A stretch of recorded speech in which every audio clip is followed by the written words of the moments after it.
ও 1 কোটি টাকা চেয়ে ফেলছে, ক্যামেরা আছে, এটা জেনে সহ ও জানে। কিন্তু এই বাসায় আমরা 3-4 ঘন্টা আগেও পুলিশ সহ অভিযান চালাই গেছি, বাসার কোথায় কি আছে সব জানা। ও খুব ভালো মতো জানে এখানে সিসিটিভি ক্যামেরা আছে, সব রেকর্ড হচ্ছে। তারপর ও বিন্দু পরিমাণ ভয় ছাড়া ও অকপটে 1 কোটি টাকা চেয়ে ফেলছে। অভিযান চলাকালীন সময়ে উপদেষ্টা আসিফ মাহমুদের কথা হয়, যে সমন্বয়করা গত বছর আন্দোলনে আপনাদের কাছে মহানায়ক ছিল তারা হয়ে গেল চাঁদাবাজ। ওই জোনের ডিসি ওসি সবাইকে অবগত করে একদম অফিসিয়াল প্রসেসে স্বামীর সেই বাসায় আমরা অভিযান চালাই। আসসালামু আলাইকুম, আমি জানে আলম অপু। সম্প্রতি গুলশানে বরিশালের এই যে নারী এমপির বাসায় চাঁদাবাজের যে ঘটনার ভিডিও ফুটেজ ভাইরাল হয়েছে, যে সিসিটিভি ফুটেজটা আপনারা দেখছেন, ওখানে টাকার ব্যাগ নিতে কালো টি শার্ট পরা যে ছেলেটা ছিল সেটা ছিলাম আমি। আপনারা এই একটি সিসিটিভি ফুটেজের মাধ্যমেই দেখেছেন যে বৈষম্য বিরোধী ছাত্র আন্দোলনের সমন্বয়করা চাঁদাবাজিতে জড়িত। আপনাদের যে সমন্বয়করা গত বছর আন্দোলনে আপনাদের কাছে মহানায়ক ছিল তারা হয়ে গেল চাঁদাবাজ। কিন্তু আমার কিছু প্রশ্ন আছে। আপনারা কি জানেন যে এই যে টাকা নেওয়ার যে ফুটেজটা, এটা সকাল 9টা থেকে 10টার ভিতরকার সময়ের মধ্যে, তার ঠিক কয়েক ঘন্টা আগে ভোর 5টার সময় ওই জোনের ডিসি ওসি সবাইকে অবগত করে একদম অফিসিয়াল প্রসেসে আইনিভাবে আইন শৃঙ্খলা বাহিনী অর্থাৎ পুলিশ বাহিনীকে সাথে করে নিয়ে স্বামীর সেই বাসায় আমরা অভিযান চালাই। আপনারা কি জানেন সেই অভিযানে যাওয়ার আগে গুলশানেরই কোনো একটা জায়গায় আমার সাথে উপদেষ্টা আসিফ মাহমুদের কথা হয়? কই নিউজ মিডিয়ায় এত কিছু আসলো, এই 2 মিনিটের সিসিটিভি ফুটেজটাই কেন? আগের রাতের গোটা অভিযানের বিষয়টাকে একদম স্রেফ ধামাচাপা দেওয়া হলো কেন? ভোরবেলার সেই পুলিশ সাথে করে নিয়ে যে অভিযান চালানো হয়, ভোর 5টা থেকে 6টা পর্যন্ত টানা 1 ঘন্টা শাম্মী আহমেদের বাসায় অভিযান চলে। আইন শৃঙ্খলা বাহিনী সহ গোটা বাসা তন্ন তন্ন করে খোঁজা হয়, কোথাও শাম্মীকে পাওয়া যায় না। কিন্তু বাসা অভিযান চলাকালীন সময়ে প্রত্যেকটা জায়গায় আমরা বুঝতে পারতেছিলাম এখানে শাম্মী ছিল। তার ব্যবহৃত জিনিসপত্র, বেডের পাশে তার ফোন, তার হেডফোন, তার জুতা, এভরিথিং, তার ভ্যানিটি ব্যাগ, সবকিছু একদম স্পষ্ট বোঝা যাচ্ছিল শাম্মী এই জায়গায় ছিল। সামহাও ইনফরমেশন লিক হয়ে গেছে, সে চলে গেছে। তো যেই 2.5 মিনিটের সিসিটিভি ফুটেজ ভাইরাল করে আমাদেরকে রাতারাতি হিরো থেকে একদম ভিলেন বানানো হলো, যারা এই কাজটা করলো তাদের কাছে আমার অনুরোধ থাকবে এবং চ্যালেঞ্জ করব আমি, যদি সৎ সাহস থাকে আগের রাতের সিসিটিভি ফুটেজটা আপনারা ফাঁস করেন, দেখি কে ফোন করছে, কার কলে, কিভাবে শাম্মীর বাসা থেকে বেরোইছে, এবং আইন শৃঙ্খলা বাহিনীর সাথে আমরা যে অভিযানে গেলাম সেখানে আমাদের ভিতর কি কি কথা হয়েছে। আমরা চাঁদাবাজ কিভাবে হলাম? চাঁদাবাজি তো করি নাই। আমাদেরকে পরের দিন সকালবেলা এটা যোগাযোগ রিয়াদের সাথে করছে, রিয়াদের সাথে যোগাযোগ করে রিয়াদকে ডেকে পাঠাইছে তারা। রিয়াদ আমাকে ফোন দেয়, ফোন দিয়ে ডেকে নেয় যে ভাই বাসায় একটু আসতে হবে। তো সে আমাকে প্রাথমিকভাবে জানায় যে শাম্মী যায় নাই, এটা এখনো আমাদের কাছে তথ্য আছে, আমি বাসায় নজরদারি করতেছি, আপনি তাড়াতাড়ি আসেন। আমি ইমার্জেন্সি যাই। যাওয়ার পরে রিয়াদ আমাকে নিয়ে ভিতরে যায় এবং বলে যে ভাই উপর থেকে ডেকে পাঠাইছে বলার পর আমরা ওকে তাইলে চল। আবার যাওয়ার আগে একটু আটকাইলাম যে অন্যরা আসুক। পরে বেশ কয়েকজনকে ফোন দিল রিয়াদ, দিয়ে বলে যে ভাই সবাই ঘুমিয়ে গেছে, কেউ আসতেছে না। তো অগত্যা আমি ওর সাথেই গেল। সিঁড়িতে রিয়াদ আমাকে টাচ দেয় যে ভাই ওরা কিছু টাকা পয়সার কথা বলছে, পোলাপানরা চাপানি খেতে টাকা পয়সা দিবে। তা আমি স্বাভাবিকভাবেই মাইন্ডসেট করে নিছি, আমরা রাতে যে কজন আসছিল আর পুলিশ সব মিলে সর্বোচ্চ 40 জন হবে। তো পুলিশদেরকে বাদ দিলে এটা 15-20 জন বা 30 জন সর্বোচ্চ। এই কত বা দিবে, 50,000 1 লাখ টাকা হয়তো বা দিবে। এইটা একদম নর্মাল থট থেকে ভাবছি। এই ভেবেই আমি ওর সাথে ভিতরে যাই। ও আমাকে বলে দিছে যে আমি বলছি যে আমি ভাই এগুলা আমার মন সাইদের, আমি কথাবার্তা বলতে পারি না। বলে আপনার কথা বলতে হবে না, আপনি রাতে খুব ভালো রোল প্লে করছেন, আপনারা ওরা ভয় পাবে। আপনি যেভাবে সব জায়গায় খোঁজাখুঁজি করছেন, চিল্লাচিল্লি করছেন, আপনারা ওরা ভয় পাবে। আপনার ফেসটা খালি দরকার, আপনি খালি আমার সাথে তাল মেলাবেন, বাকিটা আমি দেখবো। তো আমি যে গেছি তার সাথে, একটু আমার ভিতরেও ওই সময় হয়তো লোভ আসছে, আমি নিজেকে কন্ট্রোল করতে পারি নাই, বা ওই মুহূর্তে সঠিক ডিসিশনটা কি হবে আমি নিতে পারিনি। খুব ইনস্ট্যান্ট সিঁড়িতে উঠতেছি আর 2 ধাপ গেলে আমি বাসার দরজায় চলে যাবো, এতটুকু সময়ের ভিতরে আমাকে সিদ্ধান্ত নিতে হয়েছে। তো এটা আমার ভুল সিদ্ধান্ত হয়তো বা ছিল। ভিতরে গেলাম, গিয়ে বসলাম। বসার পরেই ওই শাম্মীর হাজবেন্ড এসে 5 লাখ টাকার অফার করে যে আমি তোমাদেরকে 5 লাখ টাকা দিচ্ছি, তোমরা যারা ছিলে তোমরা চা পানি খায়ও, আমরা শান্তিপ্রিয় মানুষ, আমি সারা জীবন চাকরি করছি, কোনো রাজনীতি করি নাই, চাকরির রিটায়ারমেন্ট শেষে এখানে আছি, রেস্ট করতেছি, এই বয়সে এসে আমাদেরকে আর তোমরা হয়রানি করিও না, আমি কোনো রাজনীতির মধ্যে নাই, তো আমাদেরকে একটু শান্তিতে থাকতে দাও। এবং উনি আরো একটা প্রশ্ন করেন যে আমাদের তথ্য তোমাদেরকে কে দিছে, তোমরা কিভাবে জানলা যে আমরা এইখানে আছি। এই দুইটা বিষয় উনি জিজ্ঞেস করেন, একটা হচ্ছে অনুরোধ করেন ওনাদেরকে ডিস্টার্ব না করতে, আর একটা হচ্ছে ওনারা যে এই বাসায় আছেন, স্বামী যে এই বাসায় থাকেন বা ওনারা এই বাসায় আছেন, এই তথ্যটা কে দিছে। এই দুইটা ইসের বিনিময়ে সে 5 লাখ টাকা দিতে রাজি হয় এবং আনতে চলে যায় একরকম, যে তো আমি তোমাকে 5 লাখ টাকা দিচ্ছি, তোমরা এটা নিয়ে যাও। দেন রিয়াদ রেসপন্স যেটা করে, রিপ্লে করে, সেটা শুনে আমি রীতিমতো আকাশ থেকে পড়ছি। ও একরকম ঝাড়ি মেরেই বলে আমি চ্যালেঞ্জ করতেছি, এই আমরা যতক্ষণ ছিলাম গোটা সময়ের ওই প্রায় আমরা 15 থেকে 20 মিনিট ছিলাম, গোটা টাইমের সিসিটিভি ফুটেজ তারা ফাঁস করুক। আমার এই ভিডিও যে সাংবাদিক ভাইরা দেখবেন, আপনারা ওই বিল্ডিং আবার যান, বিবিসির সাংবাদিকরা তো আগের বার বেশ কয়েকটা ফুটেজ বের করছেন সিঁড়ি দিয়ে ওঠা নামার, আপনারা কেন সাউন্ড দেন নাই আমি জানি না, আপনারা এইবার যদি যান গোটা ফুটেজটা ফাঁস করেন, এটা আমার অনুরোধ থাকবে। তাহলে ভাই আমি একটু বাঁচি, আমাকে যেভাবে আপনার এই চাঁদাবাজ হিসেবে পরিচয় করাইলেন, ডেকে নিয়ে ভাই টাকার ব্যাগ হাতে ধরাই দিছে, চাঁদাবাজি করতে যাই নাই, জীবনে চাঁদাবাজির কোনো রেকর্ড নেই, খোঁজ নিয়ে দেখেন, গোয়েন্দা লাগান, এভরিথিং, 1 টাকার অবৈধ সম্পদ কোথাও অর্জন করছি কিনা চ্যালেঞ্জ করবো, কেউ বের করতে পারবে না। এবং সর্বোচ্চ চেষ্টা করতেছে বর্তমান এই রাষ্ট্রযন্ত্র, সর্বোচ্চ চেষ্টা করতেছে আমাকে ভিলেন বানানোর, আমার বিরুদ্ধে কোনো এভিডেন্স পাচ্ছে না, এরকম কোনো কাজে আমি কখনোই ছিলাম না, আমাকে ডেকে নিয়ে জাস্ট ইউজ করা হয়েছে। যাই হোক, ওই প্রসঙ্গে আপাতত না যাই, ঘটনায় ফিরি। এখানে রিয়াদ রিপ্লেতে বলল যে কিসের 5 লাখ, 1 কোটির নিচে কথাই হবে না, আপনাদের মানিজ্য সব বাঁচাই দিলাম, আত্মীয় স্বজনের কাছে কালার খাইতে হলো না, জেল খাটতে হলো না, কোনো কিছু করতে হলো না। আমি ভাই রীতিমতো 1 কোটি টাকার কথা শুনে হয়েছি যতটা, তার চাইতেও বেশি হয়েছি। অকপটে বলতেছে যে আপনাদেরকে জেল খাটা লাগলো না, কিছু না, আত্মীয় স্বজনের কাছে মানহানি হলো না, মিডিয়া হলো না, কোনো কিছু হলো না, এটার বিনিময়ে শুধু 5 লাখ।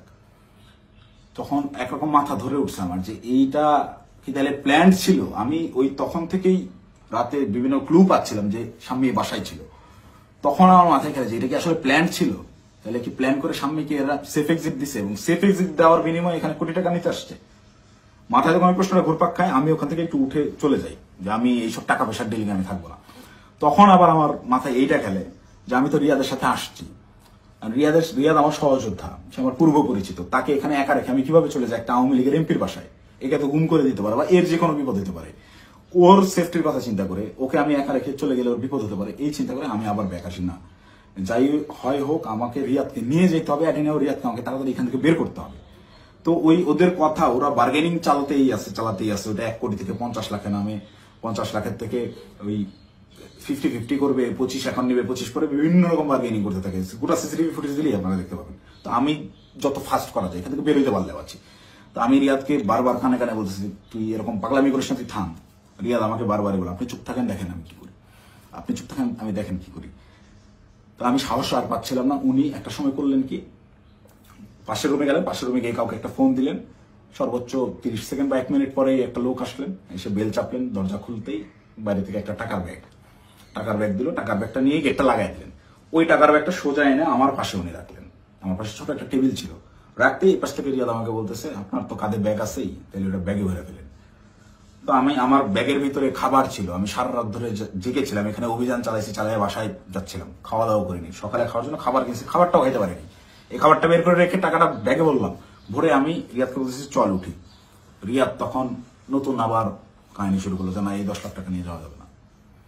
সে তখন বিভিন্ন ইনে বিনে আরো টাকা দেন, আপনি টাকা লাগলে ম্যানেজ করেন, সে টাকা ছাড়া উঠবেই না।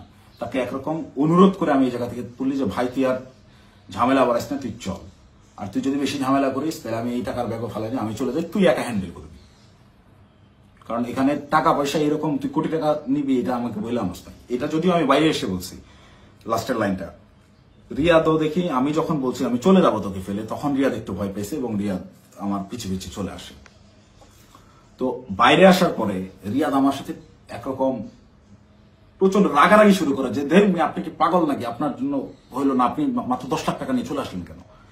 আমি ওরে উল্টা ঝাড়ি মারতেছি, বাট তুই পাগল নাকি, একটা মানুষের বাসায় গিয়ে ওখানে ক্যামেরা আছে, এই আছে, সবকিছু আছে, একটা মানুষের বাসায় মানুষ কি কোটি টাকা ঘরে রাখে, তুই একজন মানুষের বাসায় গিয়ে আন্দাজে বলতেছিস আমাকে 1 কোটি টাকা দিতে হবে। লোক বলতেছে টাকা নাই, বলতেছি ম্যানেজ করে এনে দেন, এটা তো পাগলামি ছাড়া কিছুই না। তুই কি অন্ধ হয়ে গেছিস? তোর কি বিবেক বুদ্ধি নাই হয়ে গেছে টাকার লোভে? ভাই ভাই তো আমার 1 কোটির কথাই বলে দিছে। আমি মানে প্রশ্ন যে করব কোন ভাই, এটা প্রশ্ন করার আগে দেখি রিয়াদের চোখ মুখ শুকায় গেছে। মানে সেও আতঙ্কিত, তাকে 1 কোটির কথা বলে দেওয়া হয়েছে। এই 1 কোটি কেন আনা হইলো না, বা আমি যে বাধাগ্রস্ত করছি আমার জন্য সে 1 কোটি আনতে পারলো না, এটার জন্য সে আমার উপরে বিরক্ত এবং সে নিজেও নার্ভাস। রিয়াদের চোখে মুখেও দেখি চিন্তার ছাপ। পরে বললাম কোন ভাই, কখন বললো তোরে, কার কার সাথে কথা বলছিস আমি যাওয়ার পরে? বলছে রাতে কোন ভাই আসছিল দেখেন নাই? তখন আমি 30 সেকেন্ডের মতো চুপ করে থাকি, ভাবতে থাকি। যখন রাতে কোন ভাই আসছিল এইটার সমীকরণটা আমার মাথায় মেলে এবং রিয়াদকে আমি বলি যে যে ভাইয়ের সাথে কথা বলে আসলাম তুই কি সেই ভাইয়ের কথা বলতেছিস? রিয়াদ বলে হ্যাঁ। কয় আপনি বুঝতেছেন না ওখানে ক্যামেরা আছে, সবকিছু আছে, সবকিছুর সামনে আমি 1 কোটি টাকার সাহস করতেছি, এটা কি এমনি? তখন আমার কাছে একটু হলেও বিশ্বাসযোগ্য মনে হচ্ছে না আসলে এইটুকু একটা ছেলে ও 1 কোটি টাকা চেয়ে ফেলছে, ক্যামেরা আছে এটা জেনে সহ ও জানে। কিন্তু এই বাসায় আমরা 3-4 ঘন্টা আগেও পুলিশ সহ অভিযান চালাই গেছি, বাসার কোথায় কি আছে সব জানা। ও খুব ভালো মতো জানে এখানে সিসিটিভি ক্যামেরা আছে, সব রেকর্ড হচ্ছে। তারপর ও বিন্দু পরিমাণ ভয় ছাড়া ও অকপটে 1 কোটি টাকা চেয়ে ফেলছে। তাহলে অবশ্যই ওর কথার কিছুটা হলেও সত্যতা আছে, ওর পেছনে ওই রকম ব্যাকআপ আছে। তো আমি একরকম মন খারাপ করে চলে যাচ্ছে, আমার মাথায় কিছু কাজ করতেছে না। তো রিয়াদ আমাকে জোর করে টেনে রিক্সায় তুলে ওই টাকার ব্যাগ সহ ঢাকার বিভিন্ন জায়গায় ঘোরাঘুরি করতে গেছে। আমাকে বিভিন্নভাবে কনভিন্স করতে থাকে ভাই উনি তো বলছে। আমি নেমে আসার পরেও রিয়াদ গেটে ছিল, ওদের সাথে বার্গেনিং করে আসছে, 2 দিন সময় দিয়ে আসছে যে 2 দিন পর আমরা আবার আসবো, এটা বলে আসছে। তো আমাকে বলতেছে ভাই ওনাকে 2 দিন সময় দিয়ে আসছি, 2 দিন পরে কিন্তু আসতে হবে, আমাদেরকে টাকা তুলতে হবে। আমি ওর কথা বাড়াইলাম না, বললাম দেখা যাবে। আমি খালি চাচ্ছিলাম এখান থেকে আমি কাটতে পারলে পাচ্ছি, আমি কিসের মধ্যে পড়ে গেছি। এই ভাবে রিয়াদ চলে গেল ওখান থেকে ওই ওর বাসার দিকে। খুব সম্ভবত এটা মধ্যবাটা বৈঠাখালী নামের একটা জায়গায় যাবে, সেই জন্য একটা সিএনজি নিল এবং আমাকে ছেড়ে দিল। আমি আমার মতো চলে গেলাম এবং যাওয়ার সময় আমি ওকে জিজ্ঞেস করলাম তুই টাকাগুলা কি করবি? ও বলছে ভাই পোলাপান যেগুলো আসছে পোলাপানদেরকে দিতে হবে, তারপর ওই বাকি টাকাও তুলতে হবে, সব টাকা একসাথে তুলে তারপরে তো এটা ভাগাভাগির হিসাব। আমি টাকাই তো তুলতে পারলাম না, এটা তো যা দিচ্ছে এটা তো আজকের পোলাপানেরই খরচ, পোলাপানের চাপানি খাইতে দিচ্ছে। আমি একটু চিন্তায় পড়লাম, তারপর আমি বললাম তাহলে পোলাপানদের দিয়ে দিস। ও বলছে ওকে, বিকালবেলা ইনশাল্লাহ এটা ভাগাভাগি করব, আপনাকে ফোন দিয়ে জানাবো। তো বিকালে আমি এর মধ্যেই আমি বেশ কয়েকজনের সাথে রাতে যারা ছিল তাদের বেশ কয়েকজনের সাথে যোগাযোগ করি এবং তাদের কথাবার্তা আমি সরাসরি স্বীকার করি নাই বা বলি নাই যে রিয়াদ এরকম করছে। তাদেরকে আমি বিভিন্নভাবে ঘটনাটা সম্পর্কে অবগত করার চেষ্টা করি যে তোর এরকম কিছু হয়েছে কিনা বা রিয়াদ কোনো টাকা পয়সা দিয়েছে কিনা। সবাই অস্বীকার করতেছে, মানে যারা আসছিল এই অভিযানটা চালাইতে তারা কেউ এই বিষয়ে অবগতই না। তার মানে এখানে ওই যে আমাদের গ্রুপে ইনফরমেশন দেওয়া হলো অমুক বাসায় আওয়ামী লীগের এমপি আছে বলে ছাত্রদেরকে চেতায় দেওয়া হলো, চেতায় দিয়ে এই ছাত্রদেরকে মব করতে পাঠানো হলো। ওখানে ছাত্রদেরকে পুলিশ বাহিনী সহ ওই এমপির বাসায় পাঠাইয়া ওই পরিবারকে ভয়ভীতি প্রদর্শন করা হলো। করার পরে ছাত্ররা সবাই যে যার মতো বাসায় চলে গেল। তারপরে চাঁদাবাজের দল চাঁদাবাজি করতে আসলো। ঘটনা এইটাই। এখান থেকে মাঝখান থেকে সাধারণ ছাত্ররা ব্যবহৃত হইল। এই ব্যবহারের তালিকায় সেদিন আমিও পড়ছি, আমিও ব্যবহৃত হয়েছি এবং বিভিন্ন সময় বিভিন্ন ঘটনায় এরা এইভাবে বিভিন্নভাবে ছাত্রদেরকে ব্যবহার করে এইসব করে। তারপর বিকালবেলা রিয়াদ আমাকে ফোন দেয়, ফোন দিয়ে ডাকে হচ্ছে রামপুরায়। তো এমনিতেই আমি হাতিরঝিলে যেতাম, তারপরের দিন আমাদের বেসরকারি বিশ্ববিদ্যালয়ের প্রোগ্রাম হাতিরঝিলে, সেই প্রোগ্রামের বাস্তবায়ন কমিটিতে ছিলাম, ভেন্যু পরিদর্শনের জন্য যাওয়ার কথা। এমনিতেই যেতাম, তো ওর কথা শুনে আমি একটু হাতিরঝিল থেকে আগায় গেলাম রামপুরার দিকে। তো ওর সাথে যখন যাই সে আমাকে বিভিন্নভাবে কনভিন্স করার চেষ্টা করে যে ভাই আপনি অপ্রস্তুত হয়ে পড়ছেন এটা বুঝছি, কিন্তু এটা এভাবেই হয়, এরকমই, আপনি বলার জন্য আপনি জানেন না। সে আমাকে ইনে বিনে বিভিন্নভাবে প্রলোভন দেওয়া শুরু করে যে আপনি এ যাবত আপনি কয় টাকার মালিক, আপনি কয় টাকা কামাইছেন। দেন আমি ওকে ডিরেক্ট বলি যে ভাই এই মাসে আমার সেমিস্টার ফাইনাল পরীক্ষা গেছে, আমি টিউশন ফি দিতে পারি না, জন্য পরীক্ষা দিতে পারিনি। আপনার জায়গায় যদি আমি থাকতাম, রিয়াদ সরাসরি আমাকে বলছে, আপনার ফেস যদি আমার থাকতো, আমি যদি আপনার কেন্দ্রীয় যে পদ সেই পদ যদি আমার থাকতো, এতদিন আমি কমপক্ষে 20 কোটি টাকা কামাইতাম। রিয়াদ আমার মুখের বলছে আপনি একটা বলো।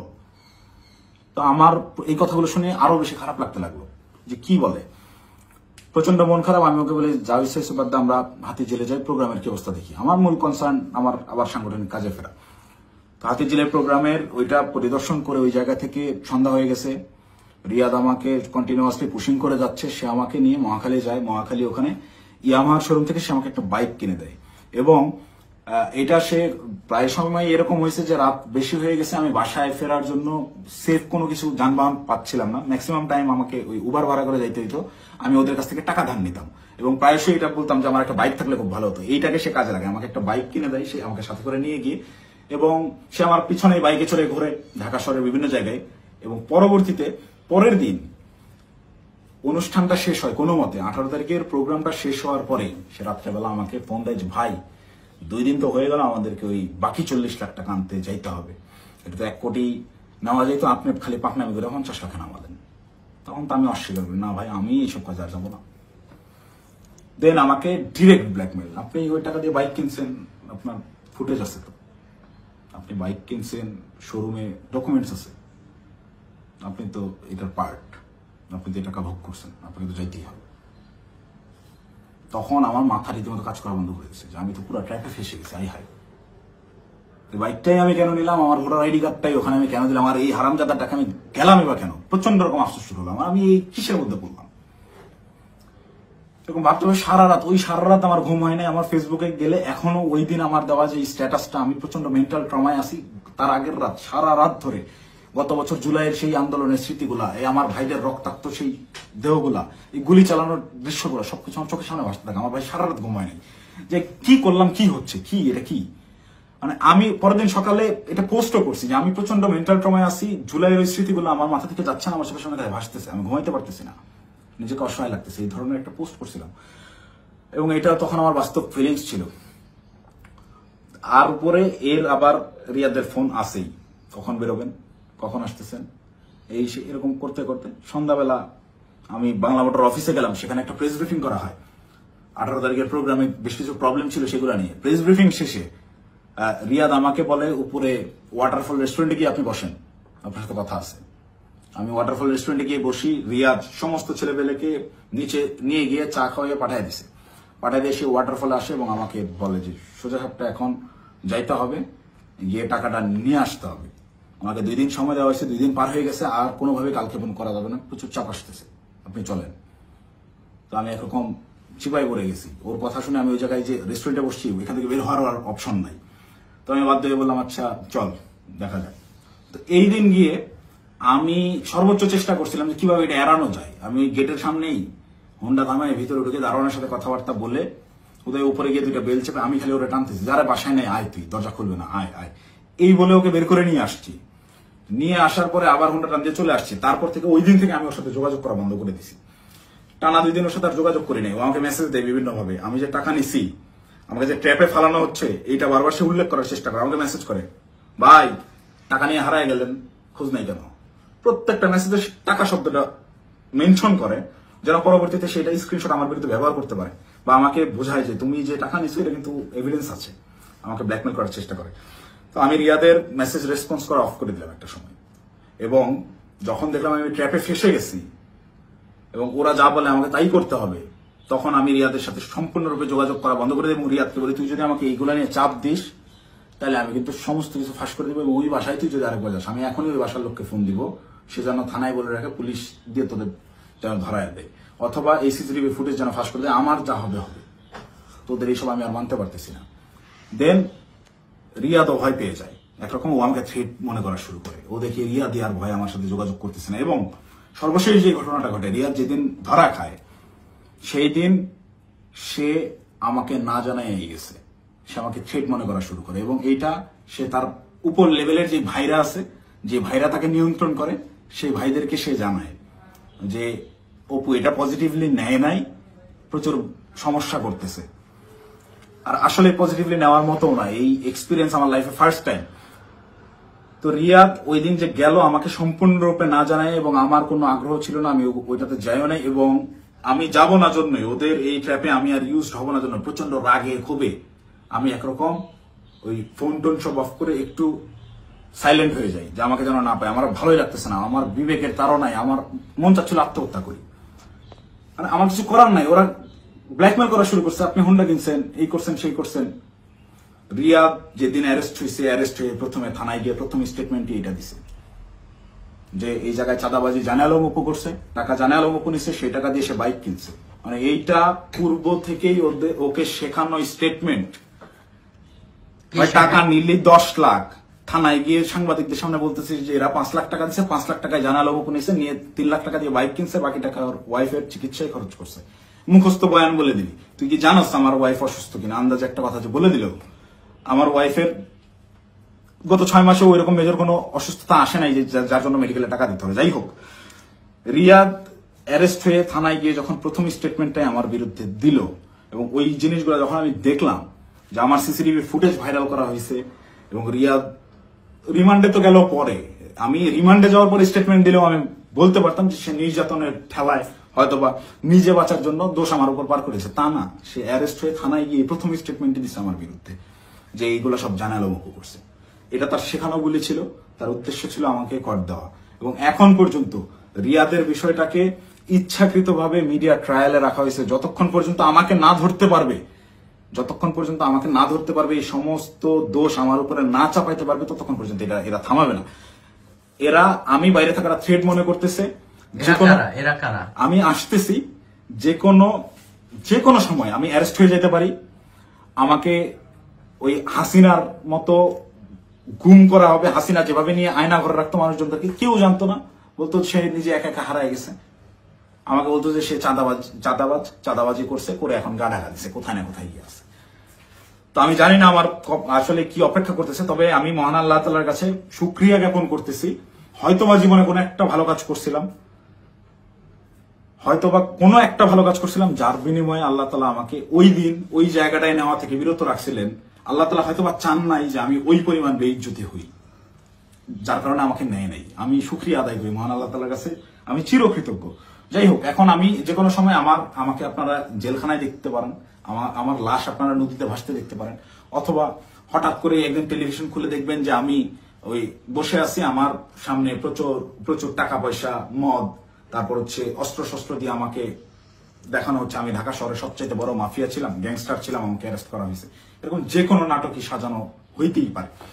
তো এই নাটকগুলো যদি সাজানো হতে পারে, বা আমাকে এভাবে ফাঁসানো হতে পারে, আমাকে দিয়ে এই কথাগুলো বলানো হতে পারে, তার আগেই সঠিক সত্যটা জাতির উদ্দেশ্যে, জাতিরকে জানানোর জন্য আমার এই ভিডিওটা বানানো। এখন আসি, অনেকেই এই ভিডিও দেখে বলবেন যে ভাই তুই এই 4-5 দিন ধরে চুপচাপ থেকে খুব সুন্দর স্ক্রিপ্ট লিখছিস। অনেকে, আমি যখন পোস্ট করছিলাম যে আমি গোটা বিষয়টা ক্ল্যারিফিকেশন একটা ভিডিও দিব, অনেকেই কমেন্ট করছে যে হ্যাঁ ভাই সময় নেন, সমস্যা নাই, ভালো করে স্ক্রিপ্ট লেখেন, তারপর আইসেন। তো এইখানেও যারা বলবেন যে স্ক্রিপ্ট করা হয়েছে, তাদেরকে আমি বলবো ওই 16 জুলাই পার হয়ে রাত 12টার পরে, যখন 17 জুলাই পরে, ওই 17 জুলাই ভোর 4:15 থেকে 30 এই 15 মিনিট সময়, কিংবা 4:10 থেকে 4:30 এই 20 মিনিট, বা আমি যদি আরো 10 মিনিট বাড়াই, 4:10 থেকে 4:40 পর্যন্ত 30 মিনিট আমি বললাম, এই 30 মিনিটের ওই যে গুলশান 2 মোড় পার হয়ে যেই 5 স্টার হোটেলটা, ওয়েস্টিন ইন্টারন্যাশনাল যে হোটেলটা, এই ওয়েস্টিনের নিচে সাদা সিএফ মোটো বাইকে হেলমেট লাগানো অবস্থায় আমার সাথে কথা বলতেছিলেন একজন উপদেষ্টা। সেই উপদেষ্টা ছিলেন আসিফ মাহমুদ সজীব ভুইয়া।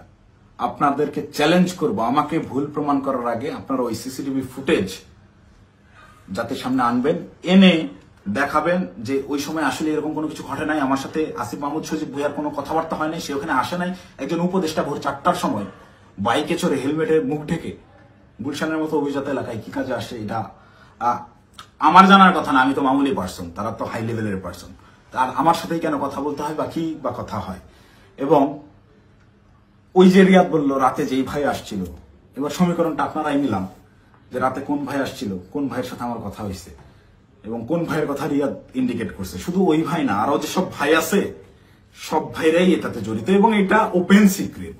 এই সকল ভাইরা, এই যে আমাদের আসিফ মাহমুদ সজীব ভুইয়া ভাই সেদিন যে সিএফ মোটো বাইকটা নিয়ে আসছে, এই রাত্রেবেলা বাইক রাইডিং করতে এসে গুলশানে আসছে, ওই ওয়েস্টিনে 5 স্টার হোটেলে ছাড়া সে বসে না কোথাও।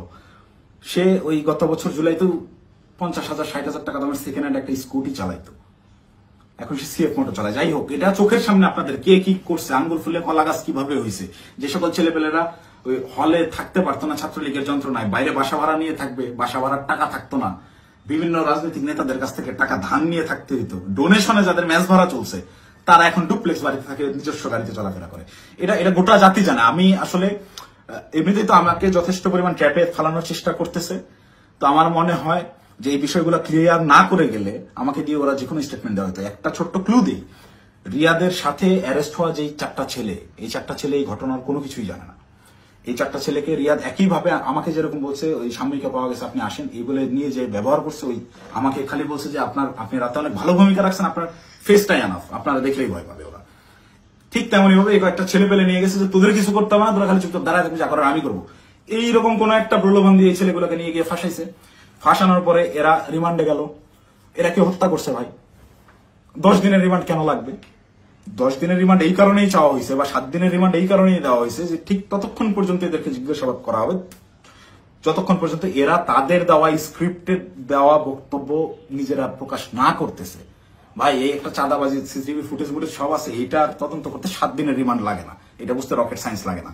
এখন ওই ছেলেগুলা যারা চাঁদাবাজিতে মানে গোটা ঘটনার সাথে কোনোভাবেই কানেক্টেড না, এই ছেলেগুলা আমি নিউজ দেখলাম প্রাথমিকভাবে স্বীকার করে নিচ্ছে চাঁদাবাজিতে জড়িত থাকার কথা। তারা জড়িত না থেকেও জড়িত থাকার কথা স্বীকার করে নিচ্ছে। মানে এদের উপরে কি পরিমাণ চাপ আসছে হিসাব করে দেখেন, আপনারা ভেবে দেখেন। তো আমার মাথায় এইটাই ঘুরতেছে যে আমাকে ধরার পরে আমাকে কি পরিমাণ চাপ প্রয়োগ করবে, আমাকে কি না কি বলাবে।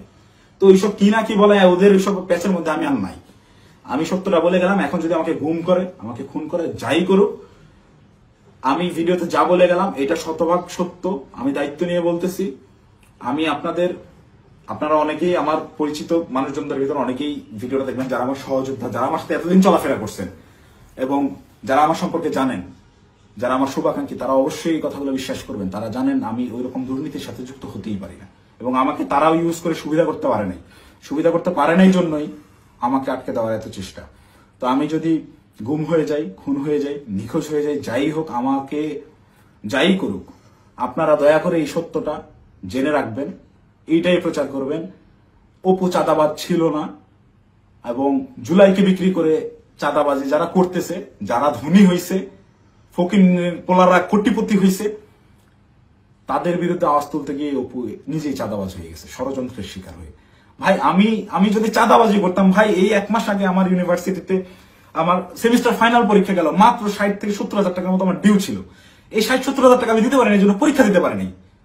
আমি এনসিপির পদযাত্রায় গেলাম 5 তারিখে পদযাত্রা আমার জেলায় ছিল, আমি 4 তারিখে গেছি।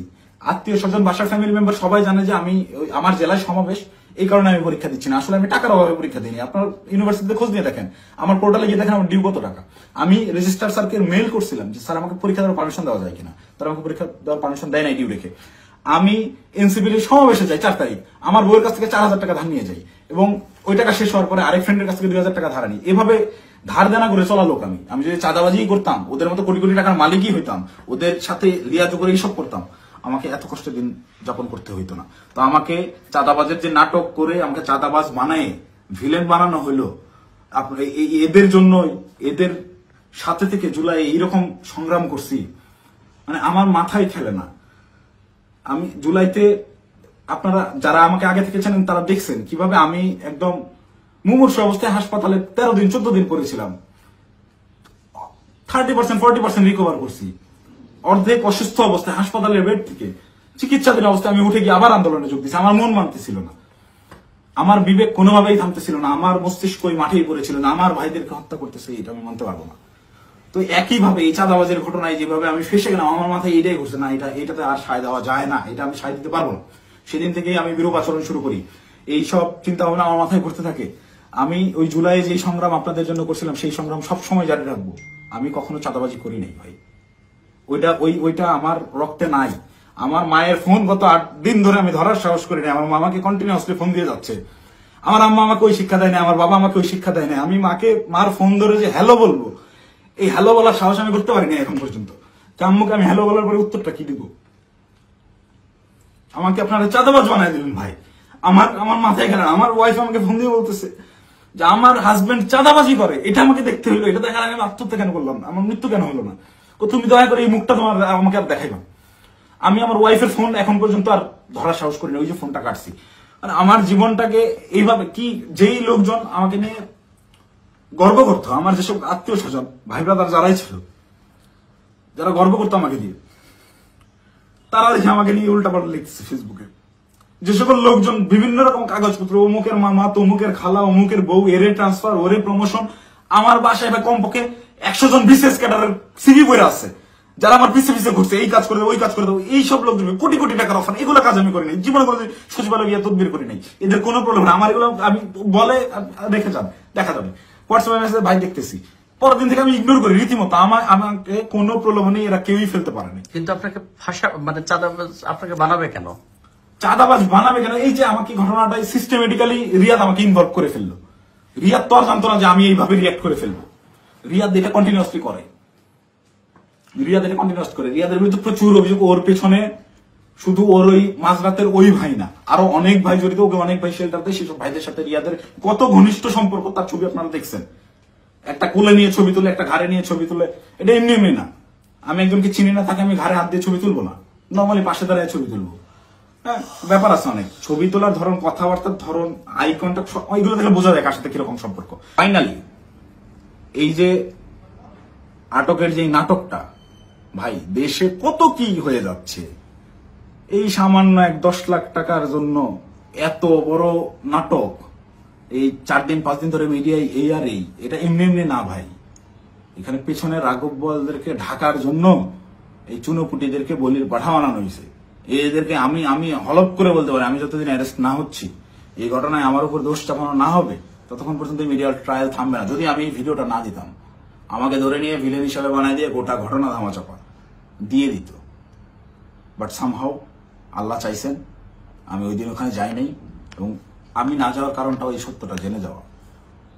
আমি যখন এই সত্যটা জানছি, তখন থেকেই আমার বিবেকের তাড়নায় আমি একরকম আমার মাথা পাগল হয়ে গেছিল। একবার আমার আত্মহত্যার সিদ্ধান্ত নিচ্ছিলাম, একবার কি করবো ভেবে পাচ্ছিলাম যে আমি কোথায় এসে পড়লাম। এরা আমাদেরকে দিয়ে, এরা আমাদের ছাত্রদেরকে ইউজ করে এইভাবে মব ক্রিয়েট করে চাঁদাবাজি করতেছে। আরে ভাই, এই ছাত্রদের রক্তের উপরে যারা এরা উপদেষ্টা হয়েছে, মানে নর্মাল থিঙ্কিং করেন। আপনি যখন এটা ভাববেন, আপনি ওই দিনগুলো যখন স্মরণ করবেন, আপনার চোখের সামনে একজন গুলি গেছে, রাস্তায় রক্ত পড়ে আছে, রক্তটা আপনার চোখের সামনে ভাসতেছে। এই রক্তের উপর দাঁড়ায় থাকা একজন লোক যখন এই রক্ত যারা ঝরাইছে সেই সকল ছাত্রদেরকেই আবারও ইউজ করে স্বার্থ হাসিল করতেছে। আমি তো মিথ্যা কথা বলতেছি না, খোঁজ করেন, চোখের সামনে দেখতে পাচ্ছেন কারা কারা ধনী হয়ে গেছে, কিভাবে রাতারাতি ফকির নির্মূলা কোটিপতি হয়েছে, এটা ওপেন সিক্রেট। এবং এদের এইসব টাকা পয়সা আসছে থেকে এইভাবেই প্রত্যেকটা গ্রুপ। এই যে মোহাম্মদপুর থানায় আহ্বায়কে গ্রেফতার হইল, মোহাম্মদপুর থানার মতো একটা ছোট্ট একটা থানার একটা বৈষম্যবিরোধী ছাত্র আন্দোলনের আহ্বায়ক, যে ভোলা থেকে উঠে আসছে একটা ছেলে, সবাই মাত্র পলিটেকনিক পাশ করে আসছে, অনার্সে ভর্তি হয়েছে, বিএসসি করতে ভর্তি হয়েছে। এই ছেলে ঢাকা ইউনিভার্সিটিতে পড়ুয়া স্টুডেন্টের কাছে 1 কোটি টাকা চাঁদা চাচ্ছে। আর সেই ছেলে পেলে মব ক্রিয়েট করতে গিয়ে ধানমন্ডি থানা ধরা খাইলো, তাদেরকে ছাড়াই আনলো কে? আব্দুল হান্নান মাসুদের মতো এত বড় ফিগার। আব্দুল হান্নান মাসুদ তো এখন ইন্টারন্যাশনাল নেতা হয়ে গেছে। সে একটা সেদিন একটা ইসে দেখলাম, সে বলছে আমাকে দেশের সবাই চিনে, ইন্টারন্যাশনাল নেতারাও চিনে, সে ইন্টারন্যাশনাল নেতা হয়ে গেছে। তো এই ইন্টারন্যাশনাল নেতা ওই রকম লোকজনদেরকে ছাড়াইতে থানায় যায়। কেন যায়? ওই রাব্বি নাম ছিল ছেলেটার, মোহাম্মদপুরের রাব্বি, ওই রাব্বি যদি কট খায় এই জায়গায়, আব্দুল হান্নান মাসুদের নামটা ফ্ল্যাশ হয়ে যায়। আব্দুল হান্নান মাসুদকে, ওই রাব্বিকে সেভ করতেই হবে, কিচ্ছু করার নাই। সে মিডিয়ার সামনে ওই জায়গায় তোপের মুখে পড়ছে হান্নান মাসুদ, তাও রাব্বিকে ছেড়ে আসে নাই, পুলিশের সাথে নেগোসিয়েশন করে নিয়েই আসছে রাব্বিকে তারা ছাড়বে না।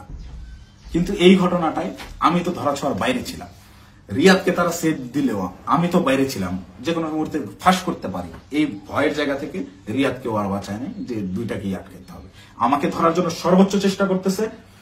আমি কতক্ষণ বাইরে থাকবো, কতক্ষণ টিকে থাকবো আমি জানি না, যে কোনো সময় আমার যে কোনো কিছু হয়ে যেতে পারে। তো আমি গোটা জাতির কাছে সত্যটা বলে গেলাম, এবং সেই দিন সিদ্ধান্তহীনতায় হোক কিংবা লোভের বশবর্তী হয়ে হোক, আমি যে ভুল কাজটা করে ফেলছি, রিয়াদের প্ররোচনায় পড়ে ওই জায়গায় বাসায় ওনাদের দেওয়া ওই টাকাটা হাতে নিয়েছি, এইটার জন্য আমি গোটা দেশবাসীর কাছে ক্ষমা প্রার্থী, এবং আমি আমার দোষ স্বীকার করে নিচ্ছি। এবং আমি প্রচলিত আইন অনুযায়ী, যেহেতু আমার নামে মামলা হয়েছে, আমি বিচার ফেস করতে রাজি আছি।